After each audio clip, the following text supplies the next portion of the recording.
Um texto assaz precioso, que fala profundamente ao nosso coração, e que eu espero em Deus que fale ao coração de todos nós também. Pela manhã, na escola bíblica dominical, que alguns que estão aqui participaram, falamos sobre a pessoa bendita do Espírito Santo. Quem esteve aqui? Levanta a mão. Muito bem. Espero que você que não esteve, nas próximas vezes esteja, porque Deus tem mandado alimento, e esse alimento, ele tem data de vencimento, é para hoje. E agora, no texto de Isaías, encontramos uma fórmula para o verdadeiro enchimento do Espírito Santo. Está aqui em Isaías capítulo 1, e eu peço que você me acompanhe a partir do verso de número 10. Ô Luigi, você por favor desliga esse ventilador, senão o texto vai voar o tempo todo. Obrigado. Diz assim a Escritura Sagrada: ouvi a palavra do Senhor, vós príncipes de Sodoma, prestai ouvidos à lei do nosso Deus, vós povo de Gomorra. De que me serve a mim a multidão dos vossos sacrifícios, diz o Senhor? Estou farto dos holocaustos de carneiros e da gordura de animais cevados, e não me agrado do sangue de novilhos, nem de cordeiros, nem de bodes. Quando vindes para comparecer perante mim, quem vos requereu só pisardes os meus átrios? Não continueis a trazer ofertas vãs. O incenso é para mim abominação, e também as festas da lua nova, os sábados e a convocação das congregações. Não posso suportar iniquidade associada ao ajuntamento solene. As vossas festas da lua nova e as vossas solenidades, a minha alma as aborrece, já me são pesadas, estou cansado de as sofrer. Pelo que quando estendeis as mãos, escondo de vós os olhos. Sim, quando multiplicais as vossas orações, não as ouço, porque as vossas mãos estão cheias de sangue. Lavai-vos, purificai-vos, tirai a maldade de vossos atos de diante dos meus olhos, cessai de fazer o mal, aprendei a fazer o bem, atendei a justiça, repreendei ao opressor, defendei o direito do órfão, pleiteai a causa das viúvas. Vinde, pois, e arrazoemos, diz o Senhor. Ainda que os vossos pecados sejam como a escarlata, eles se tornarão brancos como a neve. Ainda que sejam vermelhos como o carmesim, se tornarão como a lã. Se quiserdes e me ouvirdes, comereis o melhor desta terra. Mas se recusardes e fordes rebeldes, sereis devorados à espada, porque a boca do Senhor o diz a terra. Não feche a sua boca. A palavra de Isaías tinha dois destinos diretos e dois destinos indiretos. Isaías, que viveu 740 anos antes de Cristo, e viveu no tempo dos dois impérios, quando Israel se dividiu, metade chamada Reino do Norte, outra metade chamada Reino do Sul, uma com 10 tribos e meia, outra com uma tribo e meia. O Reino do Sul era o Reino de Judá, o Reino do Norte, o Reino de Israel. O Reino de Israel deixou a lei do Senhor e se tornou mais pagão do que as próprias nações pagãs ao seu redor. E o reino de Judá ia pelo mesmo caminho.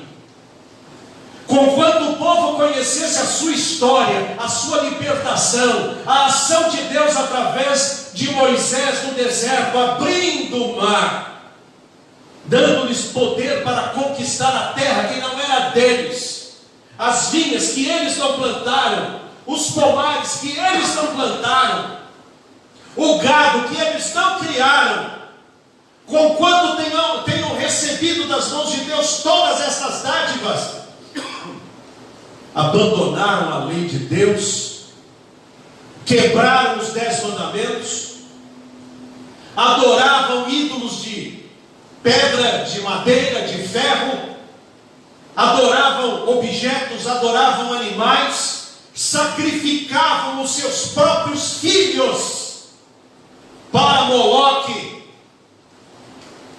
Suas mãos estavam cheias de sangue de crianças ofertadas para os ídolos, e sangue da injustiça que praticavam, onde matavam aquele que precisava de ajuda e não estendiam a mão. Estes eram os impérios. Israel já estava para ser destruída, mas Judá iria pelo mesmo caminho. Por isso Isaías diz: ouvi a palavra do Senhor, príncipes de Sodoma. Mas Sodoma já não tinha sido destruída há muitos anos antes? Sim, mas agora Israel e Judá são tão ímpias quanto Sodoma e Gomorra aos olhos de Deus. E qualquer pessoa que descambe do caminho do Senhor e vá para a impiedade, ele também é chamado de Sodoma, ele também é chamado de Gomorra, que são os símbolos de nações pagãs que foram punidas pela mão do Todo-Poderoso. Ouvi, príncipes de Sodoma, prestai ouvidos à lei do nosso Deus, vós povo de Gomorra. Agora Deus vai dizer o que está acontecendo. O povo era ímpio, o povo era idólatra, o povo era injusto, o povo era pagão, mas não deixava de ir ao tabernáculo, não deixava de ir ao templo para fazer a sua oferta, não deixava de levar o seu dízimo, não deixava de ir nas festividades públicas nacionais que estavam marcadas na agenda. Isto é, a lei moral de Deus era esquecida, mas a lei ritual do Senhor era muito importante, porque na verdade eles estavam querendo era festa, eles estavam querendo ajuntamento, socialização, e a religiosidade faz disso mesmo.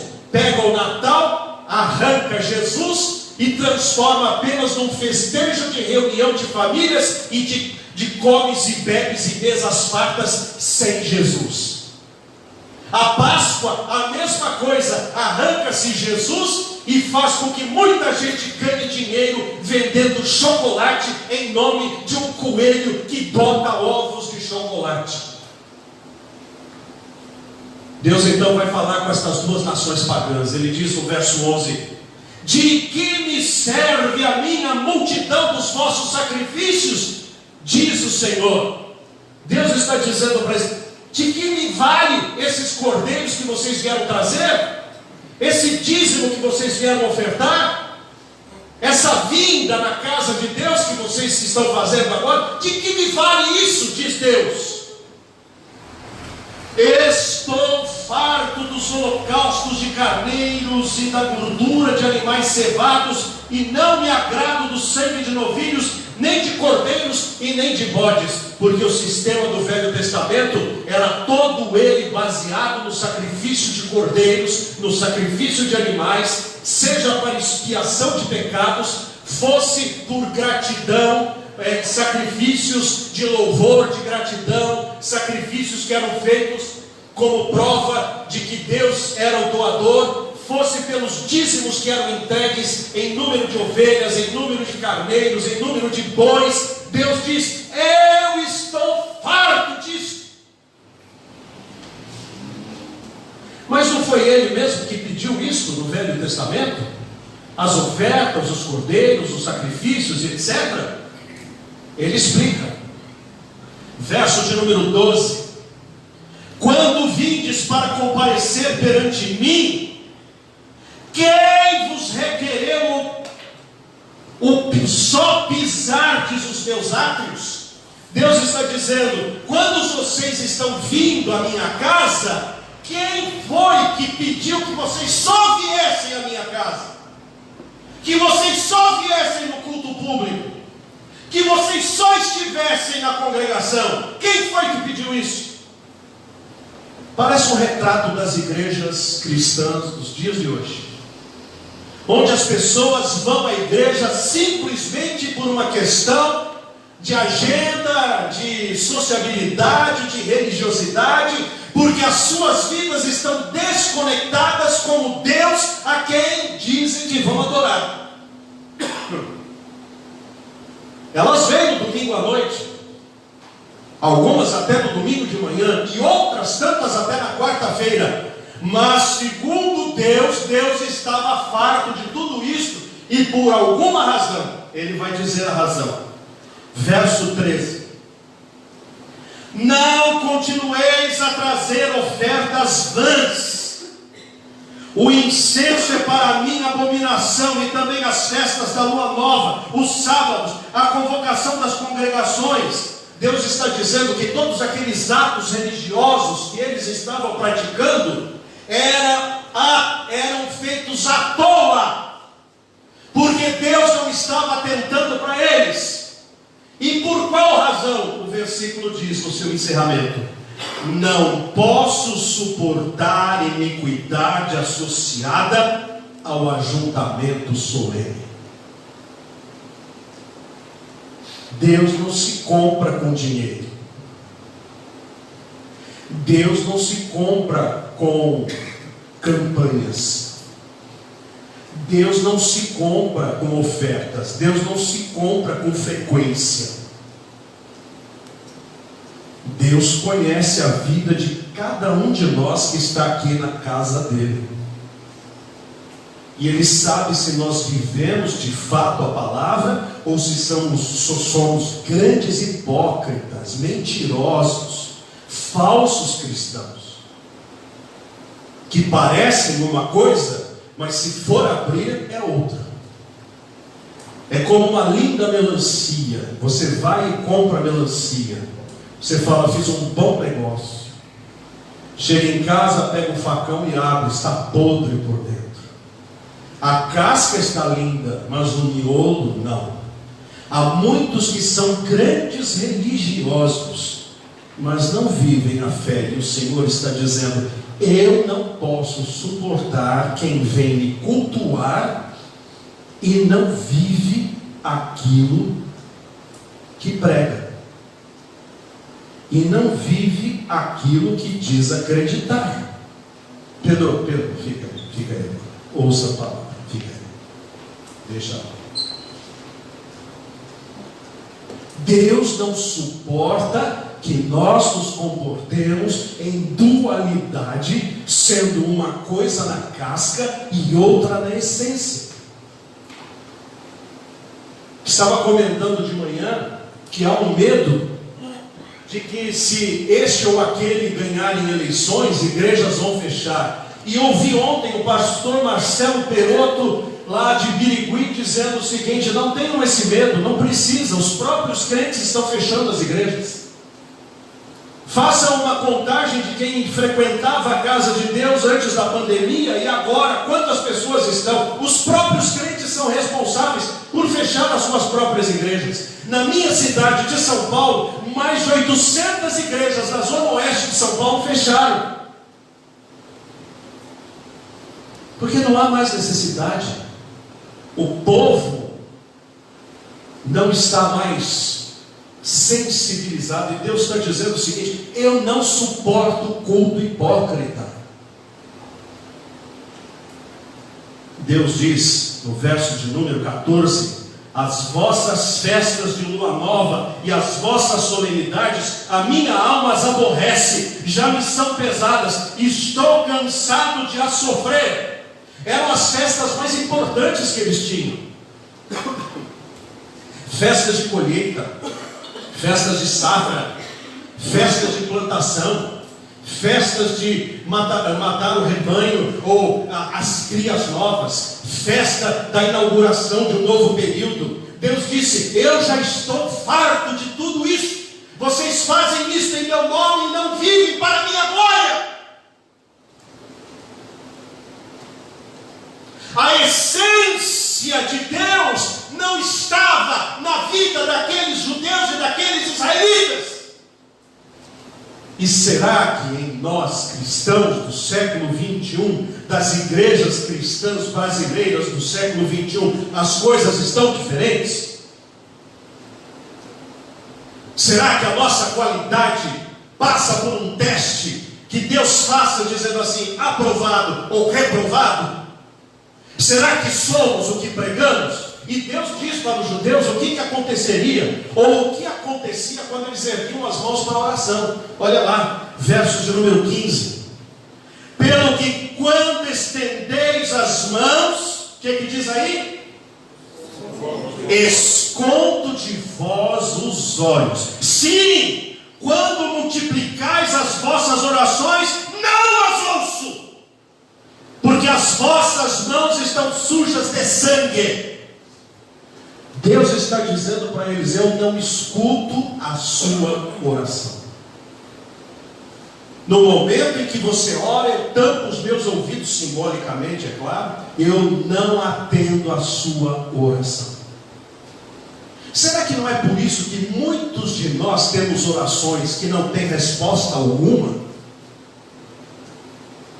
Porque Deus faz uma análise de nós e vê que não há em nós qualquer qualificação para usarmos o nome do Senhor Jesus na nossa oração e na nossa súplica. O meu irmão vai, junto com a Milu, vai vender uma glebazinha de terra em Minas Gerais, mas Milu está aqui, e o sobrinho dela precisa de uma procuração para que possa funcionar, assinar no lugar dela. Mas essa procuração tem um prazo de validade, e ela também tem uma qualificação. Se ele estiver dentro daquela qualificação e dentro desse prazo, aquela procuração serve. Nós também, para usarmos o nome de Jesus e termos eficácia na nossa oração, temos que ter uma qualificação. Se andarmos na luz como Ele na luz está, mantemos comunhão uns com os outros, e o sangue de Jesus Cristo nos purifica de todo pecado. Aquele que me ama será amado do meu Pai, e viremos para Ele e faremos nele morada. Até agora nada pedistes em meu nome, peçam e recebereis, para que o vosso gozo seja completo. Nisto sabemos que o amamos, quando Ele atende aos nossos pedidos, porque pedimos segundo a sua vontade. Mas muitos de nós, quando pedimos alguma coisa para Deus, somos miseráveis pagãos, vivendo um paganismo disfarçado de evangelho. A nossa casa não passa de uma casa pagã. A nossa televisão não passa de uma TV pagã. O nosso Instagram, o nosso Facebook, o nosso WhatsApp, o nosso celular, as nossas conversas, a nossa prosa, o nosso divertimento são tão mundanos quanto é mundano a vida das pessoas que não conheceram Jesus ainda. E nós ainda com um diferencial, porque quem não conheceu Jesus ainda tem a chance de se arrepender dos seus pecados, mas nós estamos cuspindo no prato daquele que nos salvou, porque conhecemos e não vivemos. Então Deus diz: não escutarei a sua oração,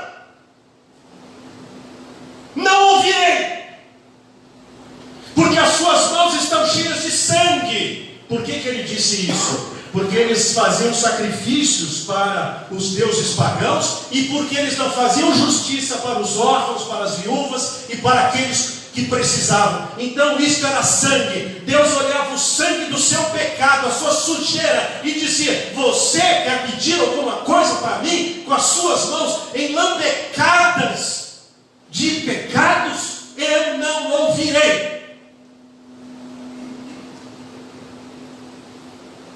Ah, igrejas brasileiras, é hora de avaliar de que maneira estamos andando com o Senhor Jesus Cristo, se é que estamos andando com o Senhor Jesus Cristo.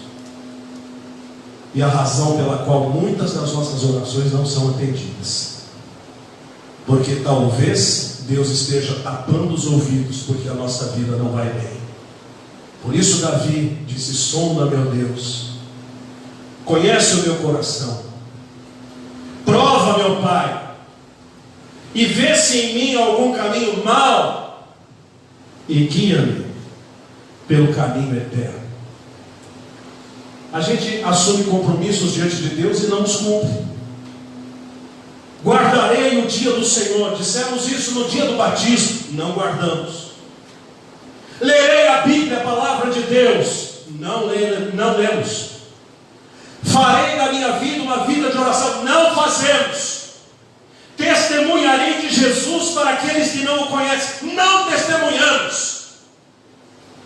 Não me envolverei em prostituição, idolatria e etc. Se não o faço diretamente, sou cúmplice através dos produtos virtuais que consumo. Ora, que Deus poderoso e grandioso faria um joguinho conosco, se eu for no culto, se eu dizimar, se eu for e fizer determinada coisa, aí Deus vai ser complacente comigo. Não vai ser, não, porque Deus me conhece, Ele sabe da minha vida, e Ele sabe se o que eu oro vem da boca para fora, se o que eu oro é com segundas intenções, ou se a minha oração faz parte da essência da minha vida. Nós precisamos ser crentes de essência, crentes que andam com Deus, crentes que sentem a Deus, crentes que crucificaram a carne. Já estou crucificado com Cristo, disse o apóstolo Paulo, e vivo, não mais eu, mas Cristo vive em mim. E a vida que agora vivo na fé no Filho de Deus, que me amou e a si mesmo se entregou por mim. Isso não é frasezinha bonita para ler, isto é uma declaração de vida que cada um de nós deveríamos ter. Não vivo mais eu, Cristo vive em mim. Há um caminho para quem está com as mãos sujas? Há um caminho para quem não tem consagrado a sua vida? Há um caminho para quem tem visto Deus ser surdo às suas orações? Sim. O verso 16 começa a apontar um caminho para esse povo de Judá, para esse povo de Israel do Reino do Norte, e também apontar isso para os outros dois, primeiramente para todos os cristãos em especial. Eu disse que Isaías falava a 4 pessoas, a quatro destinatários. Falava primeiro a Judá, falava ao Reino do Norte, mas o Espírito Santo também usou Isaías para falar a todo o povo de Deus, e especificamente falar a mim e a você. Diz o verso 16: lavai-vos, tome um banho. É o que o Senhor está dizendo, tome banho. Quando Josué, a Ruth e a Maria, depois de brincarem bastante, se divertirem bastante, e vão jantar, primeiro, chuveiro. Tira essa roupa toda imunda, toda cheia de areia, toda cheia de terra, toda cheia de gosma, tudo pegando, grudento. Vai no chuveiro. Aí a Maria sai do chuveiro com aquele vestidinho tão bonitinho e fala assim: eu estou linda, lindinha e cheirosa. O banho faz isso, e Deus está dizendo para o povo de Deus: tomem um banho, se lavem dos seus erros, purificai-vos, tirai a maldade de vossos atos de diante dos meus olhos. Cessai de fazer o mal, aprendei a fazer o bem, atendei à justiça, repreendei ao opressor, defendei o direito do órfão, pleiteai a causa das viúvas. Deus está falando para os dois países: sejam países com justiça, cuidem dos seus, Não deixe os seus passarem fome. Não deixe as viúvas sem uma aposentadoria. Não deixe ninguém ir para a cama sem comer alguma coisa. Mas Deus diz para nós também sermos justos na nossa vida privada. Aprendem a fazer o bem. Cumpram a palavra. Não sejam apenas ouvintes da palavra, mas praticantes da mesma. E ele conclui no verso 18 até o 20, dizendo o seguinte: eles teriam dois destinos. Eles poderiam decidir por duas sendas, por dois caminhos, e cada um deles teria uma consequência. Vinde, pois, verso 18, e arrazoemos, diz o Senhor, ainda que os vossos pecados sejam como a escarlata, eles se tornarão brancos como a neve. Deus está falando para eles: as suas mãos estão manchadas de sangue, ainda que elas estejam todas envermelhadas com sangue, se vocês vierem a mim, eu vou lavar tudo, e vai ficar tudo branquinho, tudo limpinho, tudo purificado. Ainda que sejam vermelhos como carmesim, se tornarão como a lã branquinha das ovelhas. Verso 19, Deus diz o seguinte: se quiserdes e me ouvirdes, comereis o melhor dessa terra. Deus está dizendo para os dois países: se vocês consertarem a vida de vocês, o seu país será abençoado. Que palavra boa se todos os crentes das igrejas cristãs brasileiras se convertessem assim, seguindo ao Senhor de todo o coração. As consequências seriam nacionais. Deus curaria a própria terra. A própria terra que está sem água teria água. O próprio rebanho que está morrendo começaria a parir animais que dariam crias e encheriam todo o pasto, porque as bênçãos se derramariam sobre toda a área geográfica onde esse povo estava de fato levando Deus a sério. Somos chamados de 35 a 50 milhões de cristãos evangélicos no Brasil. Se esse povo fizesse o que está escrito aqui, Deus poderia estender as mesmas bênçãos, dizendo: se quiserdes e ouvirdes, comereis o melhor dessa terra. Mas as consequências do verso 20 são tão reais quanto as do verso 19. Mas se recusardes e fordes rebeldes, sereis devorados à espada, porque a boca do Senhor o disse. Isso serve para o país, mas serve para mim e serve para você.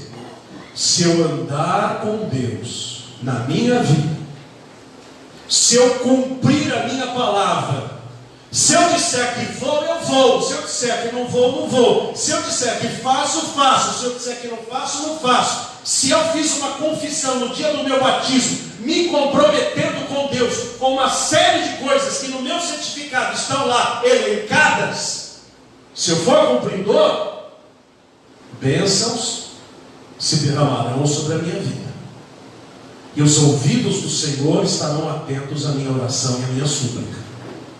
Mas se eu não ouvir, se eu continuar a ser o hipócrita de sempre, então diz Deus, a espada vai me devorar. A espada mata, mas há outros tipos de espada que matam a nossa alma dentro de nós mesmos, matando o nosso sonho, matando o nosso desejo, matando a nossa saúde, matando os nossos ideais, matando tudo dentro de nós. Mas se eu buscar ao Senhor de todo o meu coração, Deus poderá me dar o melhor da terra sobre a minha vida.